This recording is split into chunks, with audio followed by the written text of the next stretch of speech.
যে বিভাগ আছে মিউজিক ডিপার্টমেন্ট, মিউজিককে খুব প্রশংসা করি, ধন্যবাদ জানাই।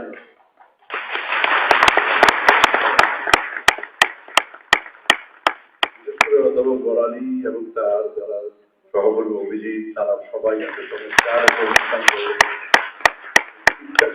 গাইড গান নৃত্য পরিবেশন, মন ভরে যায় আমাদের। কিন্তু তবুও মন খারাপ হয়ে যায় যখন এটা মানায় না। আমার নিজের কিরকম খারাপ লাগে, এত সুন্দর আর ওয়েদারটা কি চমৎকার, তার মধ্যে কি চমৎকার গাইছে তারা, মন প্রাণ ঢেলে গাইছে। তো আমাদের মানে এগুলো কি বলবো, উপলব্ধি করা দরকার, এরা কষ্ট করছে, সুন্দর গাইছে, আমরা এগুলো মানে মেনে নিয়ে, একটু আমাদের কষ্ট হতে পারে সময় মতো, অন্য কিছু দেরি হবে বাড়িতে পৌঁছাতে, কিন্তু এদের যে মানে এই যে সময়টা দিল, এর একটা মূল্যায়ন হবে না।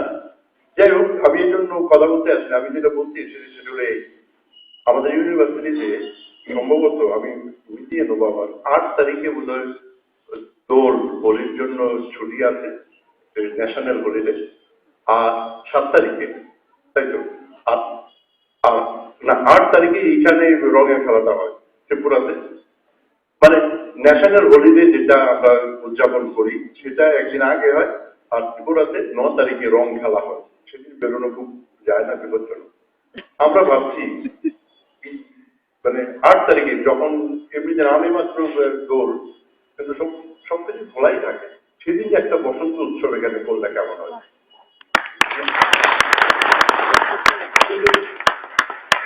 শুধু একটা কথা দিতে হবে যে আমরা থাকবো, আমরা যাবো না, নইলে এত সুন্দর ওরা করবে অনুষ্ঠান, আমরা লোক থাকবে না, জন থাকবে না, কাদের জন্য করা, তাই না?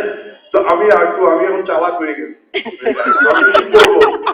আমি লাইব্রেরির সামনে 2টো বক্স রাখবো, এই সামনের কয়েকদিন থাকবে, একটা বক্সে হ্যাঁ, একটাতে না, মানে বসন্ত উৎসবের দিনে অনুষ্ঠানে আমি আসবো না বলে যেসব ছাত্ররা তাতে একটা করে জানিয়ে দেবে, আমরা দেখবো মানে সেই অনুষ্ঠানটার পক্ষে কতজন, আর যারা বলবে যারা আসবে তাদের অবশ্যই থাকতে হবে, আমরা মিলিয়ে দেখবো যে ওইখানে বলেছে আসবে, অথচ আসেনি, এরকম অন্যায় হবে।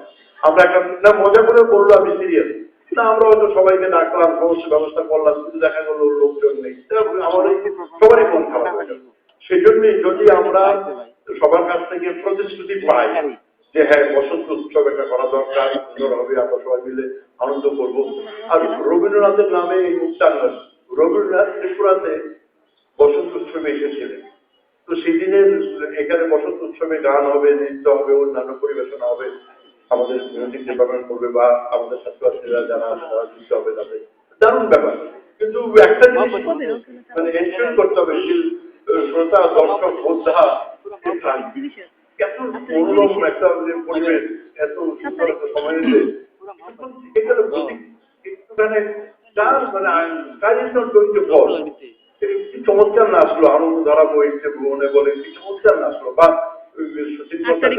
কি চমৎকার নাচলো, এই এখনই যে গানটা গাইলো কি চমৎকার, এগুলো তো আমাদের নিজেদের ঘরের মেয়েরা ছেলেরা গাইতে বলে অত ভালো নয়, গাইতো সেই মুখ তাহলে বাপরে বিরাট ব্যাপার। আসলে তা নয়, আমরা কোনো অংশে কম নই, এই কথাটা আমরা বোঝাতে চাই। আমরা ত্রিপুরা বিশ্ববিদ্যালয়ে যারা আছি, যুক্ত আছি, আমরাও কিছুতে কম নেই, কারোর সামনে কম বুঝাবো। আমি অপেক্ষা করছি, বাংলাদেশ থেকে 80 জনের একটা গ্রুপ এসেছে ইঞ্জিনিয়ার, তারা উদয়পুরে গেছে, আমার সঙ্গে ফোনে যোগাযোগ হয়েছে, তারা ফিরবেন এখন, এবং আমি খবর দিয়েছি যদি এখনই ফেরেন তাহলে তাদেরকে এখানে আমরা বসতে দেবো। আমি জানি না হয়তো রাস্তায় দেরি চলছে বলে বলে তাদেরকে গানটা বা আমাদের ছাত্রছাত্রীরা যে অনুষ্ঠান করছে তার একটা আস্বাদন তাদের হোক, তারা জেনে যাক যে এরকম, তারা খুশি হবেন। কারণ তাদের প্রাইম মিনিস্টার শেখ হাসিনা এরকম সুন্দর করেছেন, আমাকে বলেছেন কাল রাত্রিবেলা একটা বিয়ে বাড়িতে দেখা হয়েছিল, বলেছেন যে আমরা বিশ্ববিদ্যালয়ে বলে একটা আমরা অনুষ্ঠান করতে চাই, এবং সেটা হবে ওই ন্যাশনাল হলিডে যেটা ছিল সেদিন হলিডে থাকবে না, কারণ তার পরদিন আমরা দিল্লিতে বলি, যেটা আমরা করি, সেদিনে সবাইকে আসতে হবে। এসে অন্তত আমি যখন আমার শুধু মনে হয়েছে সমস্ত বিকাল বেলায় 3:30টার সময় প্রোগ্রামটা করা যায়, 3:30টা থেকে ঘন্টা 2-এর প্রোগ্রাম 5:30, আগে থেকে মন ঠিক করে আসতে হবে। একবার এলে কেউ যেতে পারবে না, মানে শেষ না হওয়া বলে যেতে হবে না, তাইলে মানে খুব খারাপ হবে। কি আর হবে আমি জানি না, এইটা সত্যি। আমি গান গাই না বা আমি আমার এদের জন্য খুব মমত্ব বোধ আছে। আমার মনে হয় এদেরকে এইভাবে বিলম্বিত করা আমাদের মানায় না। আমরা নিজেরাই তো বলেছি, আমি তো অনুরোধ করেছি কাউকে যে হয় না, এর জন্য নিশ্চয়ই মনে মনে চর্চা অনুশীলন করে এসেছে। এখন যদি আমরা হাততালি না দিই, তাদেরকে যদি বাহাবা না দিই, তাদের যদি উদ্দীপ্ত না করি, এটা আমাদের আমাদের এটা ঠিক হবে না। আর তবে আমি মনে করি হাততালি সবসময় দেওয়া দরকার, ভালো হলে দেওয়া দরকার, ভালো না হলে দেওয়া দরকার, পরের ভাবে ভালো হবে। কিন্তু এখন পর্যন্ত চমৎকার করেছে, মনে সন্দেহ। আমি দেখছি বিদেশে ছিলাম তো, স্ট্যান্ডিং ওভেশন করার একটা কথা আছে, স্ট্যান্ডিং ওভেশন মানে এমনিতে হাততালি দেওয়া যায়। আর সবচেয়ে বেশি ভালো যখন লাগে না, তখন দাঁড়িয়ে সবাই মিলে হাততালি দেয়। এটা আমি দেখেছি, স্ট্যান্ডিং ওভেশন। এরকম একটা চমৎকার অনুষ্ঠান মানে একটা অনুষ্ঠান হচ্ছে, এর অনুষ্ঠান মনটাই তো অন্য একটা স্তরের পরিবর্তনে চলে যায়। ঠিক আছে, আমি বেশি কথা বলতে চাই না। আমার মনে হয়েছে তোমরা তো শুনে গেলে, তোমরা ক্লাসে গিয়ে বলবে সবাইকে যে বসন্ত উৎসব হবে, যদি তোমরা চাও। কারণ এগুলো তোমাদের জন্য, তোমরা না চাইলে কোনো দরকার নেই। ঠিক আছে, আমরা দোকান বন্ধুদের বাড়ি চলে যাই, কি করবো, মন খারাপ হয়ে যাবে আমাদের। কিন্তু না, তোমরা যদি এসে বলো না তা করুন, দেখুন আমরা পরিবারে ঘর থেকে এসে পর্যন্ত আমরা সবাইকে ডেকে নিয়ে আসবো। আমরা সত্যি বলছি, আমরা একটা নিয়ে দেবো। কেননা সেদিন একটা মানে স্ট্রং ডিসিশন নিতে হবে। ন্যাশনাল হলিডে দিনে প্রোগ্রাম আমরা করবো, কেননা তারপর দিনে ছুটি দেবো। এটা আমার পক্ষে একটু বিড়ম্বনার কারণ, তবু আমি এই দায়িত্বটা নেবো। যদি তোমরা আমাকে বড় প্রতিশ্রুতি দাও যে সেদিন এখানে যে বসন্ত উৎসব হবে তাকে আমরা সবাই থাকবো, মানে অন্তত পুরো বেশি তো আমার মনে হয় 500 আমাদের অনুষ্ঠানে যারা এসে পড়েছে না, তো এখানে আসতে পারবো, সবাইকে আসতে পারবো। আমি বলেছিলাম বাংলাদেশ থেকে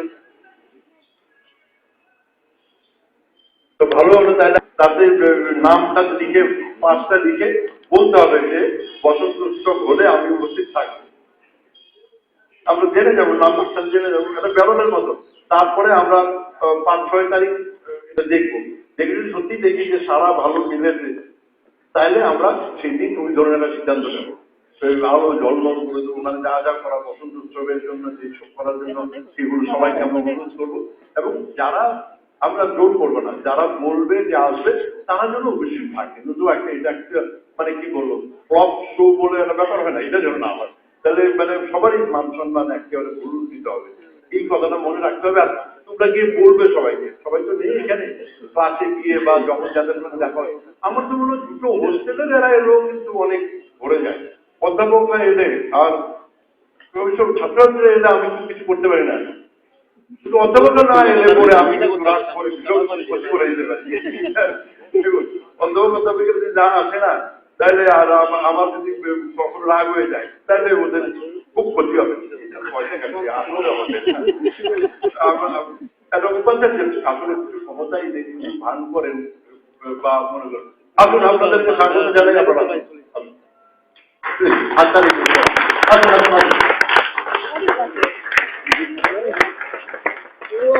অন্য দেশের